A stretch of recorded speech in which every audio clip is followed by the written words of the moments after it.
what I thought I'd do, first of all, is tell you a little bit about myself and how I came to this place where I could write this book. And then I'm going to tell you about the book and what it's about. And then if we have time, I'd like to do a little reading from it and do an exercise. So I work as a life coach. And about 5 years ago, I got my life coaching certificate from the Tony Robbins School of Coaching. And everybody knows who Tony Robbins is, I think. He's sort of like the rock star of transformational change. And I learned a lot through that program. And so I work as a life coach and I work as a writer. That's what I do now. Before that, I did a lot of different things. I owned a medical equipment company for 20 years in Marysville. I owned a flight school for 7 years in Arlington, which was super fun. Teaching people how to fly was very fun. But I started my professional career as a teacher. So I have degrees in English and French, and I have a BA in education, and I taught high school for many years. So I think it's interesting that I started my career as a teacher and I'm ending my career, because I'm pretty sure this is the last career change. I'm ending my career as a teacher. I teach my clients and I teach through my writing. And when I look back, you ask, well, how did you learn all this stuff? You know, and when I look back through all those years of the different things that I've done, I realize I've always been a teacher, and I've always been a mentor, and I've always been a guide and a coach, whether it was to my employees or to my students or to my clients, or really even earlier as a child. So I'm the 8th of 12 children. And wow. Yeah, I know. I always have to pause for a minute because people go, what? But I'm the 8th of 12 children, and even as a child, my siblings, both older and younger, would come to me for help and for advice on something that they were struggling with. So I look back and I go, okay, I am a teacher. I've always been a teacher. That's, perhaps old soul, whatever you want to call it. In my years of observing human behavior, what I realized is there's a lot of suffering that happens that really doesn't need to happen. I mean, we all have pain in our life. And as somebody said, I think it's, I don't know, it's an old saying that pain is inevitable, but suffering is optional. And I realized that if we learned the skills to handle the events of our life with more grace, we'd have less suffering. And I kind of compare it to like building a house. So if you were tasked with building a house that you had to live in for the rest of your life, well, it would be pretty handy to have some skills, right? You'd want to know how to saw wood and pound a nail and pour concrete, and you have to build the whole house. You got to lay wire, you got to do it all, right? And you have to live in it for the rest of your life. Well, if you don't have those skills, then you're going to have problems probably with the house, right? The roof's going to leak, the windows are going to be drafty, maybe the furnace doesn't work, So guess what? You're going to be calling for help, right? You're going to call the plumber and the electrician because you didn't have the skills to build that house right. Well, I think it's the same with our lives. See, there are certain skills that we need to build a life, and we are all tasked with building a life that we have to live in for the rest of our days, really. This is what we've got, right? This is my life for this time on earth. But nobody teaches us those skills. I mean, maybe you got lucky and you had a mentor or a teacher or a parent that, pointed you in the right direction. But we certainly don't teach it in school. I mean, we learn to read and write and do math, but nobody teaches us to practice empathy. We're not taught to practice fearlessness. We're not taught to practice gratitude. And the reality is that all of those skills are learnable, and with practice, they can become a part of our life and help us to live a life that's trouble-free. So in my coaching, I would try to guide people. People would come to me and they'd say, oh, I need help with this. Can you just, fix it for me? They want quick fixes. Mm-hmm. And I go, well, what's really missing is you're not practicing this skill, or you're not practicing that skill. You're not practicing gratitude, for example. And it's funny, it's the first thing I assign to my clients is to practice gratitude. So I say, I want you to keep a gratitude journal by your bed, and every night write in something that you're grateful for. And it seems so simple, doesn't it? But it's by writing it down, it makes a difference. It makes them stop and think about it. And I worked with a billionaire a couple years ago, and that was the first thing I assigned to him. And just recently he called me and he goes, you know what, I wanted to thank you for that coaching. It really helped me a lot. And I have to tell you, that gratitude journal was really effective. And I'm thinking, of all people, a billionaire, you think has a lot to be grateful for, right? You know, but it's those little skills that help us, you know, handle our life with grace. So anyway, so that's what Soul Primer is. It is basically a guidebook for practicing those skills. So what I did is I thought, well, I could write an ABC book. So it's an ABC book for adults. Because I would assign to my clients books to read, and I'd say, well, did you read, you know, The Power of Now or whatever it is? And they'd go, well, you know, I read a chapter, or maybe I read 2 chapters, but seldom would they finish the book. So I thought, gosh, I have to make it easy and accessible for people to be able to practice these skills, because who's got the time to read 26, other than maybe Jana, but most of us don't have the time to read, at least, you know, to read all of these types of books. So for each of the 26 letters of the alphabet, I distilled a large concept that other people have written reams about down to 1 page, which any writer will tell you is really hard to do. Yeah. So things like empathy, I mean, there's whole books on it, there's websites, there's, you know, conferences and talks and stuff, and I got it down to 1 powerful page, and then an exercise that you practice for that week. So there's 26 letters of the alphabet, there's 26 concepts, you practice each one of them for a week. None of the exercises are particularly difficult, none of them are particularly time consuming. Some of them, you know, are more challenging to some people than they are to others. But again, I wanted to make it accessible and easy for people to practice these skills. And you only have to do it for a week. Well, that's right. Good. That's right. Although it's funny. So, you know, it's not rigid. I mean, I have one person, and I don't know who this person is, which I love when I get reviews on Amazon from people that I don't know, right? So there's a review on Amazon that says, I read through the whole book, and now I'm going back and doing the exercises. So they sort of fast-tracked it, and now they're going back and doing the exercises. And then it said, this is my favorite line, it said, this should be required reading for every human being. I'm like, nice. I don't like that line. I actually have had, I had another gal who said, this should be assigned to prisons. You know, right? Can you imagine prisoners going through this book and practicing empathy? You know, the skills that, these are the people who have not learned how to get by in life, The right? staff of prisons. What's that? The staff of prisons. Yeah, well, yeah, for sure. So, but speaking of doing things only for a week, so I mean, having a fun experience right now, I have a couple friends who bought the book, and then their friends bought the book. So they set up a group of 10. So they set up a Facebook group on 10, and they added me to it. And they are all going through the book 1 week at a time. And they're writing their comments and experiences and stuff. It's really actually very cool to hear how they're growing through this.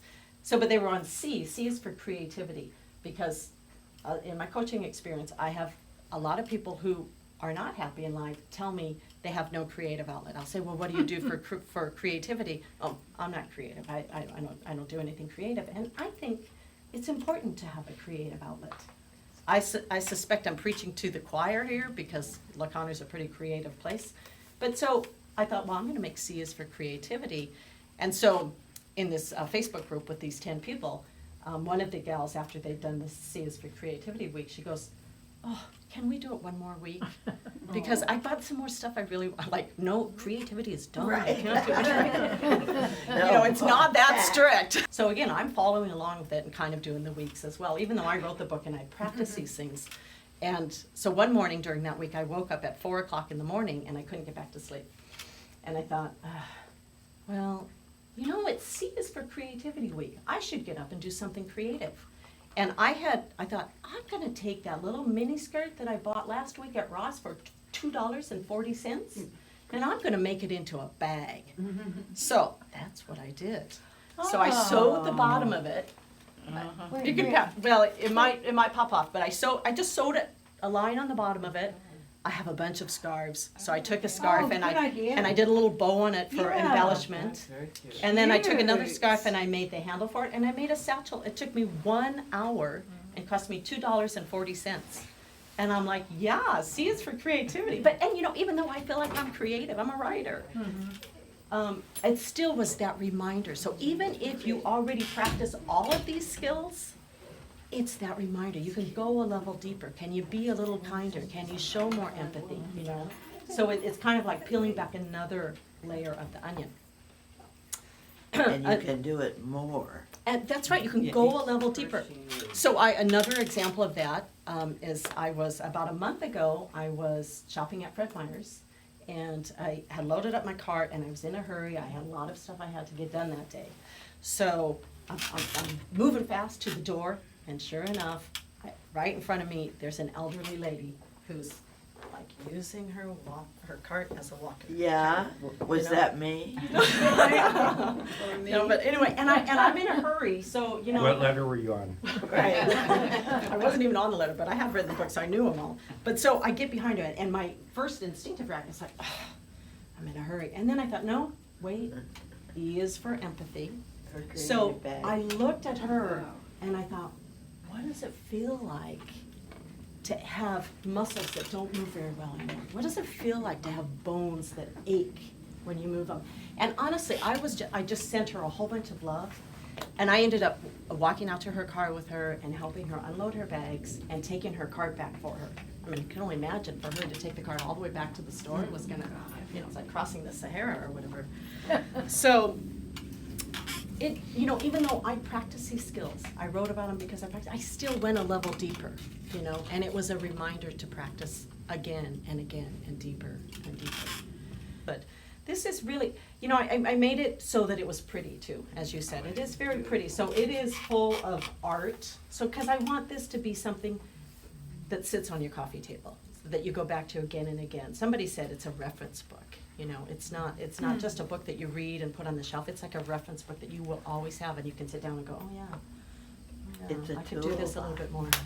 It is a toolbox. So for each letter, there's 1 page of text. Like I said, let me show you in just a sec. Where did you Do get that the artwork? Yeah, that's what I was gonna tell you. So there's 1 page of text, and then there's 1 page of art. And the art, I talked to 3 different artists about providing the art. 2 of them are local. They're Camino Island. They're names that you may recognize. This is Susan Cohen Thompson. Yeah. Yeah, Sure. and she does beautiful art. So she supplied a third of the artwork. I love Susan. So when we had talked about doing this book, and she was, you know, excited about it, so she was going on vacation. And when she came back, she said, I have a surprise for you. And I said, oh, what? And she said, while I was on vacation, I doodled all the letters of the alphabet. So she doodled every one of the letters of the alphabet into these sure. cool little leafy things. Yeah.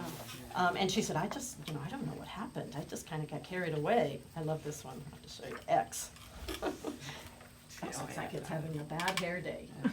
But she had so much fun with it. And of course, I want you to know that I pay, you know, I mean, I wanted to pay all my artists. So I loved them. I paid her for all the letters as well as the art. The second artist is Jack Gunter. And Jack Gunn? Gunter, now, he's also a Camino Island artist. Yes. That's great. pretty well known up I thought here. you said Jackie. And he, let's see if I can find that. That's Yeah. one of his, some of the shapes. Yes. Yeah, right?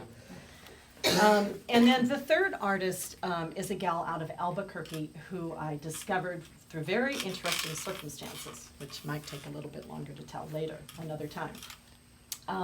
But she also she actually painted the cover for me. So she did both the back and the front cover. And the front cover I want to tell you about, because it's created out of magic and visions and dreams. And it tells a little bit about how this book came into being. So in December of 2017, I had a dream. And in the dream, I felt like I needed to go relieve myself. So I walked into the bathroom, and when I got into the bathroom, I thought, oh no, I don't need to go to the bathroom. I need to give birth. And so I climbed into the tub, as you do, I guess, in a dream when you have to give birth. I climbed into the tub, and when I looked up, there was a red fox sitting on the floor looking at me. And then I woke up. And I laid in bed and I thought, what a weird, it just felt like a really powerful dream, and what was that all about? So, and I'm thinking, what about the red fox? Now, I want to say that I have, over the last many years, I have worked with shamans in many different places in the world to kind of understand the native traditions and the ancient wisdoms. And one of the things that shamans believe is that animals are a link between us and the spirit world. And when an animal appears to you in an unusual way, it has a message for you. So I was lying in bed thinking, what's with the red fox? I wonder what that means. So as I'm lying in bed, a vision pops into my mind, and it's a vision that I had several years earlier. And it's a vision of a white tree of life, and as clear as day, as clear as the first day I had it several years earlier. Pops into my mind, the white tree of life on a sort of a magical green sky background, and there's an infinity sign in the trunk, some colorful birds in the branches, and there's a white sign hanging from the branch. It's an empty white sign, there's nothing on it. But for some reason, I knew that the dream and the vision were connected, and I didn't know what they meant though. 2 weeks later, I started writing Soul Primer.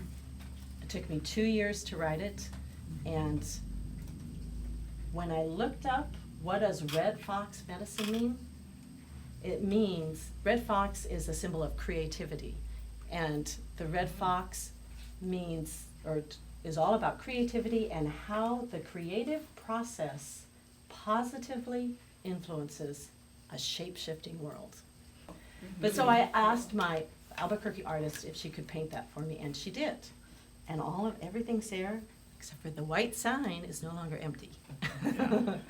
There's, and I, has anybody here read Big Magic by Elizabeth Gilbert? She talks about how the creative process is like, it's like something that lands on you, like a butterfly or whatever, and if you don't pay attention to it, it'll go land on somebody else, right? Mm-hmm. And I mean, this was landed on me.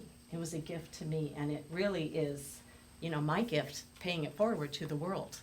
I mean, I wrote it to help individuals live a trouble-free life on the micro, small level. On the macro, larger level, I wrote it because our world's in trouble. Mm-hmm. I mean, every time you turn around, there's another war, or there's refugees, or, there's homelessness, and there's hunger, and there's hopelessness. I mean, not to be too much of a downer, but, we're in trouble, and I don't think, it'd be nice to think that a new government, or a new president, or a new regime, or a new plan is gonna fix it for us. But I don't really think that will. I don't think that the world will really evolve until we evolve as individuals. And so, I mean, I think the evolution of the world starts with and depends upon the evolution of the individual. And so that's really my mission right now, is to help as many people as possible start evolving into a life of empathy, and a life of kindness, and a life of S is for service. So a life of service where you're not just helping yourself, but you're helping other people. And I realize, this is just a small corner of the world, but it multiplies 1 by 1, by 2, by 4, by 8, by 16. So that's how Soul Primer came into being, and that's why I'm here today. Is O for optimism by any chance? No, okay, so actually, that's a kind of an interesting question, because when I came up with the idea, I wrote down each letter, and some of them had like a dozen different possibilities, Sure. right? But I tried to balance it so that, there were some were more, creativity is more fun maybe than, some of the more serious ones. L, for example, is for letting go, because control, wanting to control ourselves and other people in our world is one of the, biggest problems and the hardest things to overcome. So that's a serious one. C is for creativity, is a little bit lighter one. So it's not, it's not heavy duty. What's D? D is for divinity. I was hoping it wasn't discipline. No, it's all everything's positive. Everything's positive. You got your win. So what's O for? So O is, and again, I'm trying to balance different concepts. O is for openness. Because I have found that when people close down, think they already know, that's when they stop learning. That's when they stop growing. So if you remain open to change and remain open to new beliefs and to remain open to new possibilities, even if they come from, the homeless guy on the street. I mean, there's always opportunities for us to learn something new from the people and the events of our life. How do you think teenagers would relate to this? I think it would be fantastic for teenagers. And I know a few people, actually probably more than a few people, that have bought it and said, I'm gonna go through it with my son or my daughter. We're gonna work through it together. Another reader said, you know what, this should be taught in grade school, which is, we touched on. There's other skills that are taught in grade school, and this is not. But I have a counselor that bought it, and she said, I work with substance abuse people, and she said, we meet once a week, we're gonna go through it together. The funny thing is, and Gianni, you probably know this, as an author, we're told to narrow down our audience. You're not allowed to say, who's this book for? It's for everyone. No, you're not allowed to say that. You have E to is say, for everybody. it has to be for, men over 50 or teenagers or whatever. But I can't limit it down. It's for everybody. I mean, the writing itself is more complex than for like a 6-year-old, but I actually have a guy who bought it, and he and his wife are gonna go through it with their daughter who's only 6. So imagine you're sitting there at breakfast, and honey, do you know what empathy means? This is what empathy, I wonder if could you go to school today and try and think about, how that guy who's always bothering you, think about what his life maybe is like that you don't understand, and try to have empathy for him. I mean, wouldn't that be cool? So what do you do after the 26 weeks? Well, you just go back to your old ways.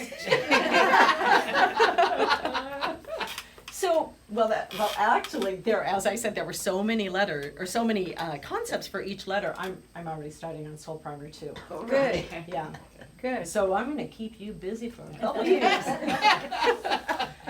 But the idea really, so part of like this is a C is for creativity. There's a daily reminder, and it's a quote that you can post somewhere that you can kind of use each day that week to remind yourself of, this is what I'm thinking about this week. And then and then you do your text, there's an exercise that you practice, and then there's an ongoing goal that helps you kind of carry it forward. So, I mean, obviously 1 week is not, enough to cement anything in your life, but it's about raising your awareness and then becoming more conscious so that you practice it going forward. I mean, I could see people going through this, every couple years. Any other questions? Well, I'm just wondering I'm gonna how. get a book. I have to leave because I have another engagement. Okay. So I will buy a book. I wanted to read something too. That's the other thing I wanted to do, if you have time. Oh, go ahead. Yeah, go ahead. Okay. And then you can sign up Okay. later and give it Okay. to Janet, and she can get it to me. Okay. Well, do we want to read something, or should we just Sure. go to Yes, silence? yes, go Sure. for it. Okay. Okay. So, U is for universe, and, because umbrella I couldn't think of much to say. Right. I'm gonna read a little bit. So anyway, U is for universe is the most abstract piece in the book, I think, but in a way, it's kind of the most important, because once you understand this, it makes a big difference in our lives. And the exercise on this is like just to do nothing but think about it for a week. That's how easy it is. Okay, so all in the universe is one. This is the picture, and this is by Susan Cohen Thompson. Picture, and it's the only black and white picture. So, when we expand our consciousness through meditation, awareness, and enlightenment, it becomes very clear that there is no separateness. Oh, good. There you go. Thank you. And you know what? Why don't you bring in a whole bunch? Because I'm going to give them to everybody who buys a book. Yeah, thanks, Deb.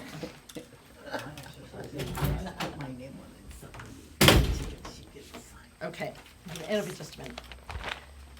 So quantum Quantum mechanics verifies that at the core, everything, human, animals, plants, planets, stars, cosmos, water, space, are all one and the same.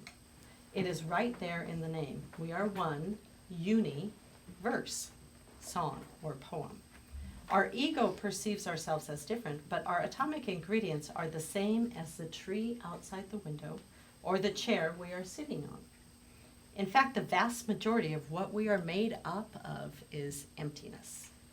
According to Marcus Chown, quantum physicist, if all the nothingness was squeezed out of the whole human race, what was left would fit into the volume of a sugar cube. Essentially, we are all 99.9% universe and less than 0.1% definable parts, such as protons and neutrons and electrons. The same goes for that tree and the rock on the shore that will someday be sand. In 1 million years, our particles will have been redispersed again and again into grass and cows and ocean waves. It is this connectedness that is the source of such strength and power, and the forgetting of it the source of much pain and suffering. When we understand that we are all one and the same, we understand that to harm another is to harm ourselves, and to help another is to help ourselves. As we begin to move in coordinated flow, we find that we have the immense power of the universe at our beck.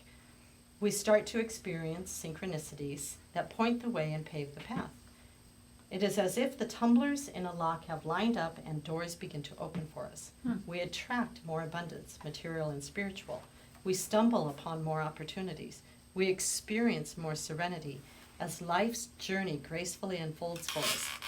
We have shifted our reality from one of constriction, separateness, and suffering to one of expansion, unity, and enlightenment. So that's being one.